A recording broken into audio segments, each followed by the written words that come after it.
اعوذ باللہ من الشیطان الرجیم بسم اللہ الرحمن الرحیم الحمد للہ رب العالمین ثم الصلاة والسلام علی سید الانبیاء والمرسلین خاتم النبیین حبیب الہ العالمین سیدنا و مولانا بالقاسم محمد وعلى أهل بيته الطيبين الطاهرين المظلومين المعصومين الميامين ولعنة الله على أعدائهم أجمعين من يومنا هذا إلى قيام يوم الدين. أما بعد فقد قال الحكيم في كتابه الكريم وقوله الحق بسم الله الرحمن الرحيم يا أيها الذين آمنوا اتقوا الله وكونوا مع الصادقين صدق اللہ العلی العظیم. ناظرین محترم، السلام علیکم ورحمۃ اللہ وبرکاتہ. غیبت امام زمانہ عجل اللہ تعالی فرجہ الشریف کے بعد غیبت کبریٰ میں علماء کرام، مراجع اعظام اور فقیہان دین کا دین مبین اسلام کی تبلیغ میں، پروپگیشن میں، اس کو آگے بڑھانے میں اور اس کے پیغام کو دوسروں تک پہنچانے میں ایک اہم رول رہا ہے. خصوصی طور پر مذہب تشیع کی تبلیغ، مذہب تشیع کی تشریح اور مذہب تشیع کو عام کرنے میں ان علماء کرام نے جان فشانیاں کی ہیں، اپنی زندگی کو وقف کیا ہے. کئی بڑے نام اس فہرست میں آتے ہیں، شیخ کلینی سے لے کر امام خمینی رحمۃ اللہ علیہ تک. کسی نے لٹریچر میں کام کیا تو کسی نے مدارس پہ کام کیا، شاگردوں کی تربیت کی، مکتب اہل بیت علیہ الصلاۃ والسلام پر ہونے والے اعتراضات، سوالات کے جوابات دیے، شبہات کو کلیئر کیا اور مذہب تشیع کو بنیادی طور پر مضبوط بنانے کی پوری طرح کوشش کی. ان سارے علماء کرام، مراجع اعظام کو ہمارا سلام ہو. کئی دن پہلے امت نے ان کی سالگرہ بھی منائی جس نے عالم تشیع میں ایک نام پیدا کیا، خدمتوں کے ذریعے سے، اپنے اخلاص اور اپنے پاکیزگی نفس کے ذریعے سے. آیت اللہ العظمیٰ سید محسن الحکیم رحمۃ اللہ علیہ، ہمارا سلام ہو اس مرد خدا اور اس عالم بزرگ پر. ان فہرست میں علماء کرام کی کئی نام آتے ہیں جنہوں نے تبدیلیاں لے آئیں، جنہوں نے انقلاب کے لیے کام کیا. ان علماء میں جس کا نام سر فہرست آتا ہے وہ امام خمینی علیہ رحمہ کا ہے. نہ تنہا اس مرد مجاہد نے مکتب کے لیے کام کیا، حوزات کے لیے کام کیا، مذہب تشیع کے لیے کام کیا اور مذہب تشیع کو پریکٹیکل میدان میں لانے کی کوشش کی اور اس کی امپلیمنٹ کرنے کی تلاش کی.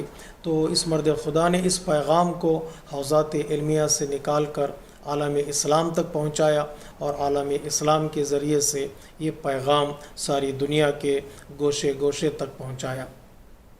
تو اس انقلاب، خصوصی طور پر انقلاب ایران، جس کی طرف آیت اللہ العظمیٰ سید علی خامنئی نے کہا ہے کہ انقلاب ایران بغیر نام خمینی کے، بغیر خمینی کے کا نام لیے کہیں پر جانا پہچانا نہیں جاتا ہے.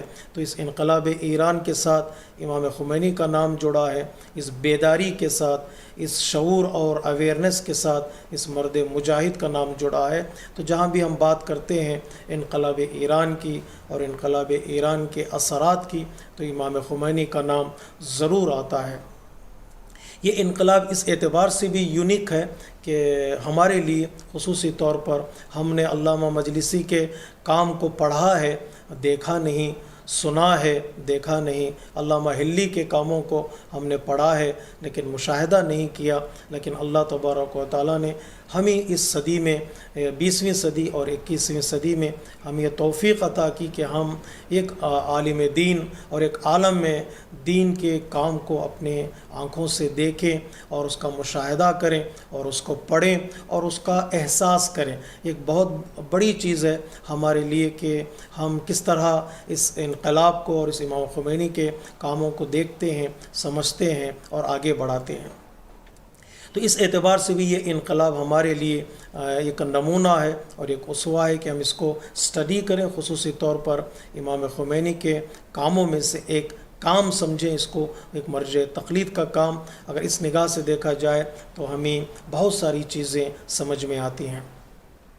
امام خمینی علیہ الرحمہ کے کئی سٹیٹمنٹس ہیں، کئی آپ کے میسیجز ہیں، کئی آپ کے کام ہیں اور جن کی طرف اشارہ کرنا ضروری سمجھتا ہوں، کچھ چیزوں کی طرف، تاکہ ہمارا نوجوان ان چیزوں سے آشنا ہو کہ ہم جو ویسٹرن اسکالرس ہوتے ہیں، ویسٹرن مفکرین ہوتے ہیں، ان کے کچھ سیئنگز کو، کچھ میسیجز کو ہم پڑھتے ہیں، اس کو فارورڈ کرتے ہیں اور ان کی تعریف کرتے ہیں، تو ہمارے بھی بزرگان دین کے کچھ سٹیٹمنٹس ہیں، کچھ میسیجز ہیں، ان کو پڑھیں، ان کو سمجھیں، ان کو فارورڈ کریں، یہ بتائیں کہ اسکالرس ہمارے پاس بھی موجود ہیں، پیغام دینے والے ہمارے پاس بھی موجود ہیں۔ کس طرح امام خمینی علیہ الرحمہ نے دین کے پیغام کو، مکتب کے پیغام کو عام کیا اور ان کو ساری دنیا کے گوشے گوشے میں پھیلایا، اس کا مطالعہ کرنا ہمارے لیے ایک اخلاقی اور ایک مذہبی فریضہ ہے۔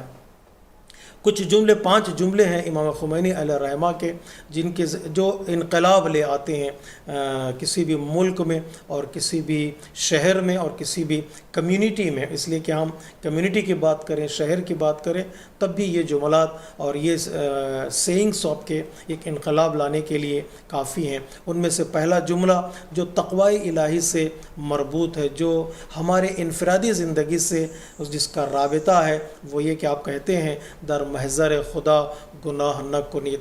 خدا حاضر و ناظر ہے، خدا کو غائب سمجھ کر، خدا کو انسین سمجھ کر کچھ ایسا کام نہ کرنا جس کی وجہ سے تمہارا نفس میلہ ہو جائے، کچھ ایسا کام نہ کرنا جس کی وجہ سے جس کا اثر تمہارے نفس پر پڑے اور اس کی پاکیزگی خطرے میں پڑ جائے۔ تو آپ کہتے ہیں خدا کے حضور میں گناہ نہ کرنا۔ جب بھی کوئی گناہ کرنے کو دل چاہے، نفس اکسائے، نفس تمہیں گناہ کی طرف لے جائے، تو ضرور اس بات کا خیال کرنا کہ خدا ہمیں دیکھ رہا ہے۔ خدا صرف غائب نہیں ہے، خدا حاضر بھی ہے، وہ ہمیں دیکھ رہا ہے، جس کی طرف مولا کائنات نے نہج البلاغہ میں اشارہ کیا کہ بس یہ سوچ کر گناہ نہ کرنا کہ جو آج دیکھ رہا ہے کل وہی فیصلہ کرنے والا ہوگا۔ یہ بڑا خوبصورت سٹیٹمنٹ ہے نفس کی پاکیزگی کے لیے، اس لیے کہ اس کے بغیر، نفس کی طہارت کے بغیر، نفس کی پاکیزگی کے بغیر کوئی انقلاب وجود میں نہیں آتا۔ ہمیشہ ہم جب انقلاب یا ریولیوشن یا قیام کی بات کرتے ہیں تو اس کے اسباب کو، اس کے فیسلٹیز کو باہر ڈھونڈتے ہیں۔ ہمارے پاس ہے کیا کہ ہم قیام کریں، ہمارے پاس کون سے ایسے ویپنس ہیں جس کے ذریعے سے ہم قیام کریں؟ تو امام خمینی علیہ الرحمہ فرماتے ہیں سب سے بڑا ویپن باہر مت ڈھونڈو، اپنے اندر ڈھونڈو۔ جتنا دل پاک ہوگا، جتنا نفس پاک ہوگا، اتنا ہی انسان انقلاب کے لیے، تبدیلی کے لیے، چینجز کے لیے آمادہ ہوتا ہے اور تیار ہوتا ہے۔ ایک صرف اتنا کافی نہیں ہے کہ انسان نفس کی پاکیزگی کرے، علم نہ ہو، معرفت نہ ہو، ایجوکیشن نہ ہو۔ آپ کا بڑا خوبصورت جملہ ہے جو ایران کے بڑے بڑے شہروں کی بڑی بڑی دیواروں پر اور مدارس پر، اسکولز پر یہ جملہ لکھا ہوا، یہ کہ ایران کو مدرسے میں بدل دو، ایران را مدرسے کنید، سارے ایران کو اسکول میں بدل دو، اس لیے کہ انوائرمنٹ بنے علم کا، سیکھنے کا، سکھانے کا، لوگ سیکھیں، لوگ سکھائیں، جانیں اور جاننے والوں کے لیے فیسلٹیز فراہم کریں، مدرسوں کی ایجاد ہو، اسکولز بنائیں، حوضات کی تعمیر ہو۔ سارے ان علم کا ماحول جتنا بنتا چلا جاتا ہے اتنا ہی انسان نہ تنہا چینجز کی طرف لے آتا ہے اپنے آپ کو، ساری دنیا کو بھی انسان تبدیل کر سکتا ہے تو وہ علم ہی کے ذریعے سے کر سکتا ہے۔ علم کے بغیر ایک قدم انسان آگے نہیں بڑھا سکتا، علم کے بغیر ایک انسان اپنی بات کو دوسروں کے سامنے رکھ نہیں سکتا ہے، ٹیبل پر بیٹھ کر کسی سے گفتگو نہیں کر سکتا ہے۔ تو آپ نے کہا علم کی طرف توجہ کرو، سارے ایران کو مدرسہ بنا دو۔ بہت علمی کامیابیاں حاصل کی ایران نے اسی ایک جملے کے نتیجے میں، مکتب اہل بیت کے سائے میں، اس جملے کے نتیجے میں اس ایران نے کامیابیاں حاصل کی۔ علمی سطح پر ایک ایران کا نام ہے، وہ کسی بھی دنیا کے کسی بھی یونیورسٹی میں جا کر راؤنڈ ٹیبل پر بیٹھ کر ایران بات کر سکتا ہے، ایک معتبر نام بن چکا ہے علمی دنیا میں۔ سینکشنز کے باوجود، پابندیوں کے باوجود آج ایران اس قابل ہو چکا ہے کہ وہ اپنا سیٹلائٹ خود بنا سکتا ہے اور اپنے پروگرامز خود بنا سکتا ہے اور اپنی ٹیکنالوجی کو خود دنیا کے سامنے پیش کر سکتا ہے۔ یہ بہت بڑی چیز ہے۔ آج ایران کی پارلیمنٹ میں جو منسٹرز ہیں، اگر انسان ان کی بایوگرافی کا مطالعہ کرے تو دنیا میں شاید کہیں ایسی ہمیں پارلیمنٹ نہیں ملتی جن میں میجارٹی منسٹرز اور میجارٹی ممبرز جو ہے وہ گریجویٹ ہوں، وہ ڈاکٹرز ہوں، وہ انجینئرز ہوں، وہ علماء ہوں، وہ سائنٹسٹ ہوں۔ اس طرح کی پارلیمنٹ ہمیں کہیں نہیں ملتی ہے۔ فزکس کی دنیا میں، کیمسٹری کی دنیا میں اور اعلیٰ تعلیم کی دنیا میں ایران کا ایک نام ہے۔ یہ نام کہاں سے پیدا ہوا، یہ اسٹیٹس انسان کو کہاں سے ملا؟ صرف اور صرف علمی دنیا میں کام کرنے کا نتیجہ ہے، جس کی طرف امام خمینی علیہ الرحمہ نے اشارہ کیا اور بنیاد رکھی۔ اور تیسرا جملہ جو آپ کی زبان سے نکلا بہت ہی مشہور ہو گیا، وہ یہ کہ جو سپر پاورز ہیں، جو ابر قدرت ہیں اپنے آپ کو کہتے ہیں، چاہے وہ ایسٹ کا بلاک ہو جیسے اس وقت سوویت یونین تھا، یا ویسٹ کا بلاک ہو جس اس وقت اور امریکہ تھا، تو آپ نے ان دونوں کے لیے ایک جملہ ارشاد فرمایا کہ ہم ان پر بھروسہ کیے بغیر، ان کی طاقت کے دبدبے میں آئے بغیر ہم سٹینڈ لے سکتے ہیں، ہم ایک حکومت بنا سکتے ہیں، ہم ایک سسٹم بنا سکتے ہیں۔ کہ ہمارا یوتھ یہ سوال کرتا تھا کہ کیا اسلام کے اندر اتنی طاقت ہے کہ ایک گورنمنٹ تشکیل دے سکے، کہ اتنی طاقت ہے کہ ایک نظام اور سسٹم دنیا کے سامنے پیش کر سکے؟ کیوں نہیں ہے؟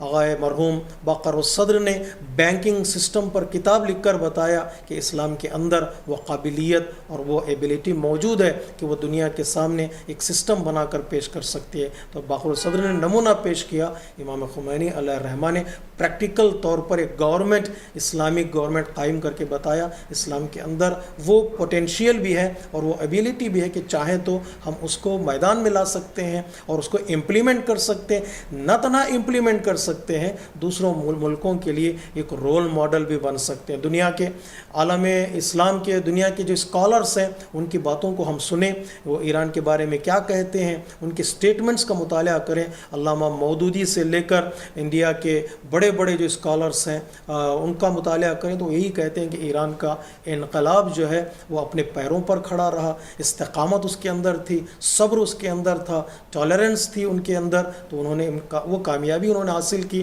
دنیا کے سپر پاورز کے مقابل میں وہ کھڑے ہو کر، ٹائرنٹس کے مقابل میں کھڑے ہو کر انہوں نے ترقی حاصل کی۔ امام خمینی نے کہا لا شرقیہ ولا غربیہ الجمہوریت اسلامیہ، کہ ہمیں ایسٹ بھی نہیں چاہیے جو پاورفل ہے تھا اس وقت سوویت یونین، ہمیں ویسٹ بھی نہیں چاہیے، ہمارا اسلام ہے۔ اسلام جو ہے وہ سپریم پاور ہے آئیڈیالوجی کے اعتبار سے، جس کے پاس آئیڈیالوجی سٹرانگ ہوتی ہے، جس کا عقیدہ مضبوط ہوتا ہے، اسے کسی ویپنز کی، کسی طاقت کی ضرورت نہیں ہے۔ اس وقت امام خمینی علیہ الرحمہ نے کہا تھا امریکہ جیسا سپر پاور وہ ہمارے خلاف کوئی غلطی نہیں کر سکتا ہے، وہ کوئی ایسی مسٹیک نہیں کر سکتا ہے کیونکہ وہ سمجھتا ہے، وہ جانتا ہے جو ہمارے پاس پاور ہے، جو ہمارے پاس صلاحیت ہے، وہ کئی گنا اس سے زیادہ ہے جو وہ اپنے آپ کو سمجھتے ہیں۔ وہ سمجھتے ہیں وہ باہر کے اسلحے پر بھروسہ کرتے ہیں، لیکن ہمارے پاس، امام خمینی علیہ الرحمہ نے کہا، ہمارے پاس جو ویپن ہے وہ ایمان کا ویپن ہے، وہ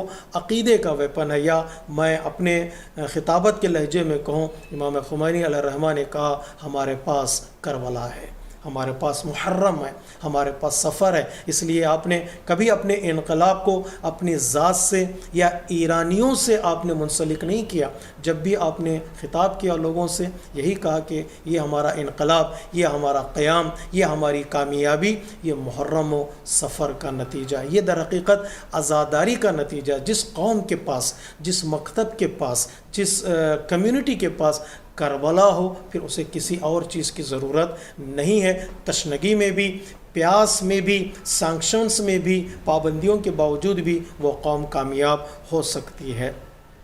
تو یہ امام خمینی کے نظریات تھے جو انہوں نے اپنے اسٹیٹمنٹس کے ذریعے سے دوسروں کی خدمت میں پیش کیا، اور اپنے انقلاب کو کربلا سے، اپنے انقلاب کو رسول اسلام سے، اپنے انقلاب کو اللہ تبارک و تعالیٰ سے آپ نے منسلک کیا۔ نہ تنہا یہ کہ آپ نے جملات کہے، تقاریر کی، آپ نے خط لکھے، آپ نے پیام بھیجا، اور بلکہ آپ نے عملی طور پر کئی ایسے نقوش چھوڑے ہیں جو ہمارے لیے اسوہ حسنہ ہے۔ اگر ہم چاہیں تو اپنی زندگی میں ایک نہ ایک نقش کو لے کر، ایک نہ ایک ان کی زندگی کے گوشے کو لے کر کامیاب بنا سکتے ہیں۔ خصوصی طور پر جو ذکر کیا گیا ہے وہ یہ، آپ کی زندگی میں ایک نظم موجود تھا، ایک سسٹم موجود تھا، یا آج کی زبان میں ان کے پاس ڈسپلن موجود تھا۔ وہ انہوں نے کبھی وقت کو ضائع ہونے نہیں دیا، کبھی وقت کو برباد ہونے نہیں دیا۔ کہا جاتا ہے کہ جب بھی وہ آپ زیارت کے لیے نکلتے نجف اشرف میں اپنے گھر سے مولا کائنات کے روضے کی طرف، ہر دن معین وقت پر، فکس ٹائم پر اپنے کمرے سے نکلتے، وہ زری کے اندر مولا کائنات کے زری تک پہنچتے۔ حتیٰ کہا جاتا ہے جتنے بازاری تھے، مارکیٹ میں لوگ تھے، جب امام خمینی کو وہ آتا ہوا دیکھتے تو سمجھ جاتے اب ٹائم کیا ہے۔ یعنی لوگ آپ کے وجود کو دیکھ کر ٹائم فکس کرتے تھے۔ یہ نہیں کہ امام خمینی ٹائم دیکھ کر نکلتے یا ٹائم کی پابندی میں تھے، بلکہ ان کے ڈسپلن میں ٹائم ان کے اندر میں آ چکا تھا۔ جسے اردو زبان میں وہ ابن الوقت نہیں تھے، وقت کے دھارے میں بہنے والے، وہ ابو الوقت بن چکے تھے۔ وقت ان کے کنٹرول میں تھا۔ جس کی زندگی میں ڈسپلن ہوتا ہے، جس کی زندگی میں ایک سسٹم ہوتا ہے، ایک نظام ہوتا ہے، وہ زندگی میں کامیاب ہو جاتا ہے۔ جو سسٹم آپ کا نجف کی گلیوں میں تھا، جو ڈسپلن آپ کی نجف کی سڑکوں میں نظر آئی، وہی ڈسپلن آپ کی لیڈر بننے کے بعد تہران میں بھی نظر آئی۔ آپ نے کبھی کمپرومائز نہیں کیا اپنے وقت کے ساتھ، کبھی کمپرومائز نہیں کیا اپنی عبادتوں کے ساتھ۔ فرانس میں رپورٹرز آ چکے تھے آپ کے ساتھ بیٹھ کر، انٹرویو آپ کا لے رہے تھے، اس وقت جب انقلاب وجود میں آنے والا تھا، حساس موقع تھا، ساری دنیا کی نگاہیں آپ کے سٹیٹمنٹس پر تھیں، ساری دنیا کی نگاہیں آپ کے جملات پر تھیں۔ اس وقت جب نماز کا وقت ہوا، آپ نے رپورٹر سے کہا تھوڑی دیر رک جاؤ کہ مجھے نماز کا وقت ہو چکا ہے۔ آپ کے ساتھیوں نے، جو آپ کے ساتھ لوگ تھے، انہوں نے کہا کہ ہاں یہ تو رپورٹرز باہر سے آئے ہیں، یہ انٹرنیشنل رپورٹرز ہیں، ان کے ساتھ تھوڑی دیر بیٹھ جائیے، بعد میں نماز پڑھ لینا۔ امام خمینی علیہ الرحمہ نے کہا کہ نہیں، ابھی نماز کا وقت ہے، خدا کو یاد کرنے کا وقت ہے۔ یہ انقلاب اگر لانا ہے، جب بغیر خدا کی مدد کے، بغیر خدا کی نصرت کے، بغیر خدا کے احکام پر چلے، کبھی یہ انقلاب کامیاب نہیں ہوتا۔ یہ مولا کائنات کے مکتب کا شاگرد ہے، یہ مولا کائنات کا حقیقی معنی میں پیروکار اور شیعہ ہے، جس کی طرح مولا کائنات نے بھی اپنے عملی زندگی میں پیغام دیا تھا۔ جب وقت نماز آیا جنگ کے میدان میں، مولا کائنات نے ابن عباس سے کہا کہ مصلی بچھا دے، تو ابن عباس نے کہا مولا یہ وقت جنگ ہے، نماز کون سی ہے، بعد میں پڑھی جا سکتی ہے نماز۔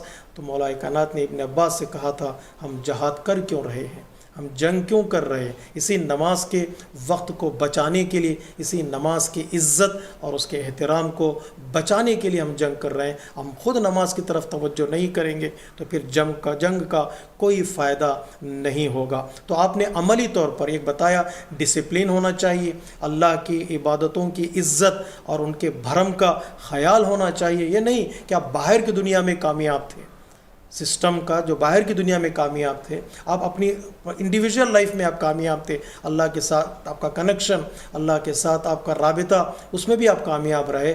گھریلو زندگی میں، فیملی لائف میں آپ ایک کامیاب انسان بن کر دنیا کے سامنے آپ نے ایک نمونہ پیش کیا ہے۔ آپ کو وقت ملے تو آپ کی زوجہ، آپ کی بیوی کے انٹرویوز کو سنیں کہ امام خمینی علیہ الرحمہ گھر میں کس طرح رہتے تھے، گھر میں کس طرح انہوں نے زندگی گزاری۔ ایک خوش انسان، یہ خوش طبع انسان جس نے بڑی خوبصورتی کے ساتھ اپنے گھر کو سجایا، سنوارا، اور نہ تنہا ایرانیوں کے لیے بلکہ دنیا والوں کے لیے ایک نمونہ پیش کیا، اس لیے کہ اس کے بغیر انسان کبھی بھی کسی بھی مشن میں کامیاب نہیں ہو سکتا۔ جسے گھر میں سکون نہ ملے، گھر میں اطمینان نہ ملے، گھر سے طاقت نہ ملے، وہ انسان باہر کی دنیا میں ریولیوشن نہیں لا سکتا ہے۔ تو اس مشن کو انہوں نے آگے بڑھایا، ایک خوبصورت زندگی انہوں نے گزاری، اور اس کے بعد قانون کا احترام، رولز اینڈ ریگولیشنز کا احترام آپ کی زندگی میں کہیں بھی کھوٹ نظر نہیں آتی،